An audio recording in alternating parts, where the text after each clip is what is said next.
ඕගොල්ලන් තමන්ගේ හැමට නොකළ යුතුම දේවල් 3ක්. සුදු වෙන ක්‍රීම්.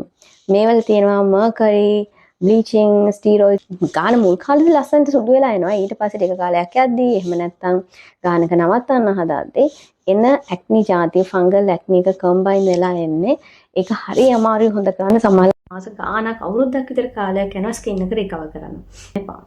2. හයිප් වෙලා තියෙන හැම ප්‍රොඩක්ට් එකක්ම අරගෙන මම හිතන්නේ ප්‍රොඩක්ට්ස් 15ක් 20ක් විතර මෙතන මෙන්ෂන් කරලා තියෙනවා ගෑවයි කියලා. ඕනකට වැඩි ප්‍රොඩක්ට්ස් ගොඩක් මූණට දාන්න එපා. එතකොට ස්කින් එකේ බැරියක ඩැමේජ් වෙනවා, රියැක්ෂන්ස් එනවා.